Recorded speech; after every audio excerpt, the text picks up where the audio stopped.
অনেক রোগী আসছেন এখন অনিয়মিত মাসিক নিয়ে। অনিয়মিত মাসিক বলতে আমরা আসলে কি বুঝছি? একটা মেয়ের যখন তার অ্যাডোলেসেন্ট হবে তখন থেকেই সে তার রেগুলার মাসিক হওয়ার কথা। তো অনিয়মিত আর নিয়মিত মাসিক আমাদের আগে বুঝতে হবে। একটা নিয়মিত মাসিক আমরা বলব এটা সাধারণত আমাদের ৫ থেকে ৭ দিন থাকবে এবং এটা প্রতি মাসেই আমাদের হবে।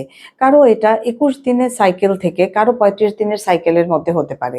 আমরা সাধারণত গুনব এই মাসিকের ১ম দিন থেকে পরবর্তী মাসিকের ১ম দিন পর্যন্ত এবং সেটা স্টে করবে ৫ থেকে ৭ দিনের মধ্যেই তার শেষ হয়ে যাবে।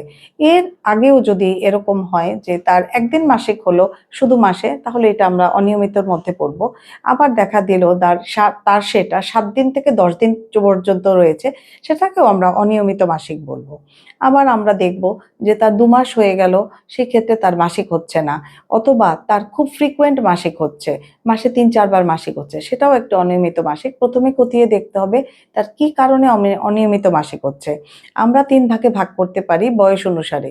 ১ম এ আসবে আমাদের অ্যাডোলেসেন্ট গ্রুপ, যারা ধরেন সাধারণত ১১ বছর থেকে যারা ১৩-১৪ বছর পর্যন্ত বা ১৮ বছর পর্যন্ত। যখন ১ম একটা মেয়ে মাসিক হয় তখন মেনার্কি বলি আমরা সেগুলাকে। তখন মা আসে, "আমার মেয়ের তো একবার মাসিক হলো, এখন ২-৩ মাস হয়ে গেছে, এখন আর মাসিক হচ্ছে না।" আমরা তখন ১ম এই মাকে আশ্বস্ত করি এবং বলি যে, "এটা অস্বাভাবিক কিছু না। জাস্ট ধৈর্য ধরে একটা মেয়ের মাথায় যখন একটা গ্ল্যান্ড থাকে হাইপোথ্যালামাস, ওই হাইপোথ্যালামাস গ্ল্যান্ডের কিছু হরমোন রিলিজ হয়, সেটা পিটুইটারি একটা গ্ল্যান্ডে, এটা মাথায় থাকে।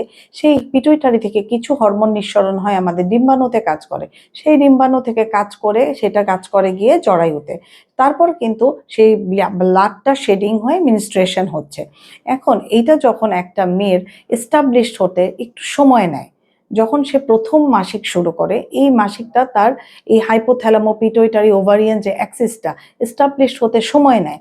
আমরা তখন অধৈর্য হব না। তখনই আমরা হুট করে ইতিহাস না জেনে আমরা হরমোন দিয়ে দিব না। ১ম এই আমরা বলব, আমরা একটু ধৈর্য ধরি, আমরা একটু দেখি তার মাসিকটা নিয়মিত হয় কিনা। কিন্তু সেদিকে আবার খেয়াল রাখতে হবে, তার মাসিক বন্ধ থাকলে সমস্যা নেই। তার যদি মাসে ২-৩ বার করে মাসিক হয় তাহলে কিন্তু সে আবার রক্তশূন্যতায় ভুগবে। তাহলে অনেক ব্যাপারেই সতর্কতা অবলম্বন করতে হবে। এসব সমস্যা দেখা দিলে অবশ্যই আপনি আপনার বিশেষজ্ঞ ডাক্তারের পরামর্শ নিবেন, দেরি করবেন না।